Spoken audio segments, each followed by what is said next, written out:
Researcher with immigrant ancestors from the Bronx and Queens County, New York, rejoice because a new search tool has been released online, and this is probably the biggest thing for New York genealogists since the 1 year ago Vital Records portal, which is, just incredible, and this one is incredible too.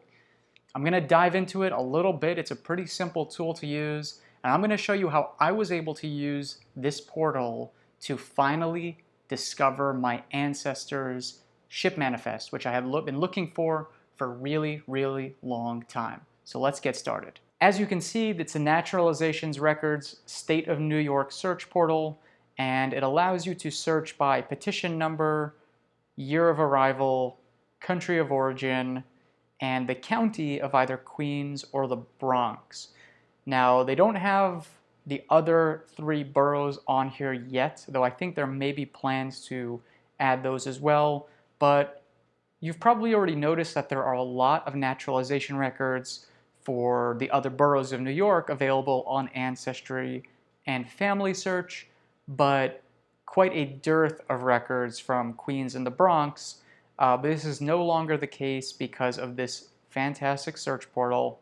You simply pick the borough that you want to look for and the last name or the first name, and you can search by alternate spellings as well. Here I'm going to search for my last name, Paley, and as we can see, here are a bunch of Paleys who have naturalized from the Bronx. Now, I don't think I'm related to any of these, or I haven't been able to figure out how.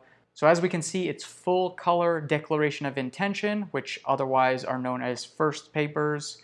This is, of course, the first papers that a person uses to declare that they want to become a citizen. And we have a certificate of arrival, which gives details about the ship and the manner in which they arrived. And then, of course, the petition for naturalization, which has details about the family.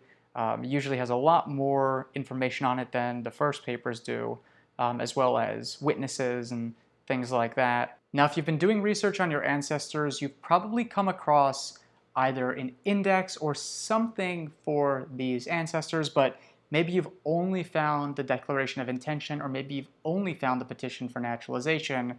Now you've got both in one simple PDF file. And I'm going to go ahead and show you my great-great-grandfather Herman Cohn and how I was able to use this portal to find his ship manifest. Herman Cohn is an extremely common name, and he came from Slovakia, formerly Hungary, and there were just too many Herman Cohns with that name, and none of the online indexed records seem to show his naturalization papers. But I know that he settled in Queens, New York. He lived in Jamaica, Queens with his family. And as it turns out, this is where his naturalization papers were to be found. And let's take a look at them. So as we can see, there are two Herman Cohns that show up in Queens, one of whom arrived in 1894, and it lists his country of origin as Austria, because I guess the Kingdom of Austria and Hungary were combined at some point, but I know for sure he came from Slovakia, and at the time it was Hungary. But here we go. Here are his first papers. This is a really old first papers as well. Doesn't really have that much information on it. We can even see the notary stamp over here.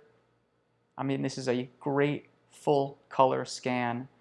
You don't really get a whole lot of these on Ancestry from this far back. And as we can see, he arrived on the 4th of August, 1894, and resided at 94 Avenue, I believe that's C, which is the same address listed on his marriage certificate from around the same time in the 1890s. All right, we scroll down, we can find the great petition for naturalization. So here we go. He was living at 377 Fulton Street in Jamaica, Queens. I know this to be one of his addresses.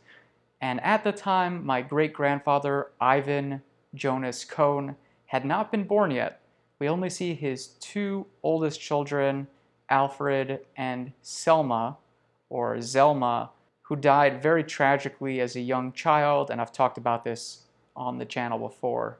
And we go down, we see the Oath of Allegiance. But what the most important thing that this document contains is showing that he departed from Hamburg, Germany, 26 July 1894. And we can see that he arrived in New York City the same year and sailed on a ship called the First Bismarck. So now we have the name of the ship, we have the date of arrival.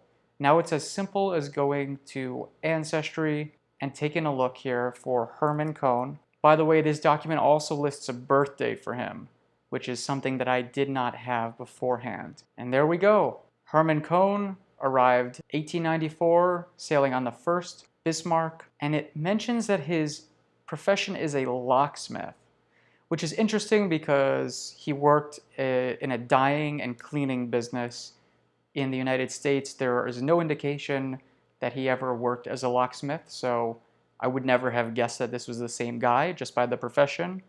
And these old ship manifests have very little information. All it says is he came from Hungary. There would have been no other way to determine that this was a ship manifest without the naturalization papers. So there you go, these documents used in conjunction with the ship manifests, used in conjunction with censuses and other documents for the time, can help you figure out where they lived, when they lived, and be able to gather the documents of immigration that you hadn't been able to find before. So thank you so much. I really hope that they release more counties and more documents. I mean, New York City has just so many records that are not scanned or online. Groups like Reclaim the Records have been fighting hard to bring these to light, so good job on them, and hopefully they continue doing more. But thank you so much to the state of New York and the city of New York for releasing this portal.